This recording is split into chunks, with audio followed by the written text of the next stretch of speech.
Hello friends, welcome to my YouTube channel.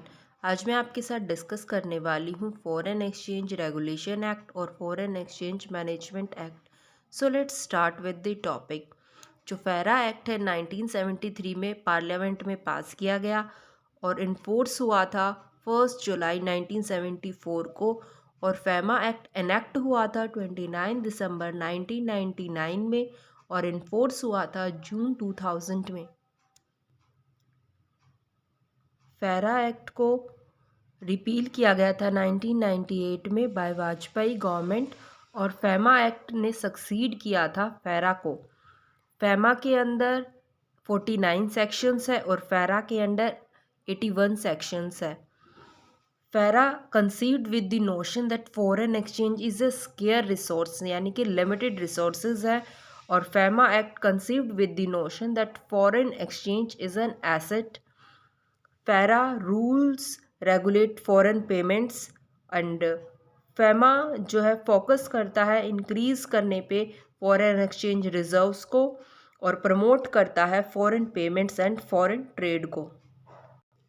फेरा का objective है कंजर्वेशन ऑफ फॉरेन एक्सचेंज और फेमा का ऑब्जेक्टिव है मैनेजमेंट ऑफ फॉरेन एक्सचेंज। फेरा के अंदर ऑथराइज्ड पर्सन की डेफिनेशन नैरो है, लेकिन फेमा के अंदर ऑथराइज्ड पर्सन की डेफिनेशन वाइड है। फेरा के अंदर banking units did not come under the definition of authorised person, but FEMA के अंदर banking units comes under the definition of authorised person. अगर फेरा के रूल्स को वॉयलेट किया जाता है तो उसे क्रिमिनल ऑफेंस माना जाता है, लेकिन फेमा के अंदर अगर रूल्स वॉयलेट होते हैं तो इसे सिविल ऑफेंस कंसिडर किया जाता है। अगर किसी पर्सन ने फेरा एक्ट की वॉयलेशन की है तो उसे लीगल हेल्प प्रोवाइड नहीं की जाती, लेकिन फेमा में अगर वॉयलेशन की है किसी भी पर्सन ने तो उसे लीगल हेल्प प्रोवाइड की जाती है।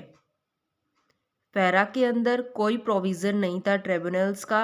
अपील जो है डायरेक्ट हाई कोर्ट में की जाती थी, लेकिन फेमा के अंदर स्पेशल डायरेक्टर्स की है, स्पेशल अपील जो है स्पेशल ट्रिब्यूनल्स होते हैं। जो गिल्टी होते हैं फेरा रूल्स में उन्हें डायरेक्ट पनिशमेंट मिलती है, और फेमा एक्ट में अगर कोई किसी पर्सन ने गिल्टी पाया जाता है तो उसे पेनल्टी दी जाती है, पेनल्टी पे करनी होती है विद इन 90 डेज़, नहीं तो उसे इम्प्रिजनमेंट की सज़ा मिलती है।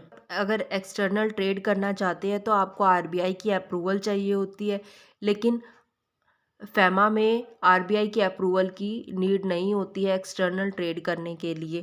फेरा के अंदर नो प्रोविज़न फॉर आईटी, लेकिन फेमा के अंदर प्रोविज़न है फॉर आईटी।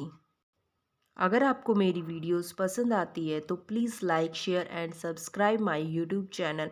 Thank you.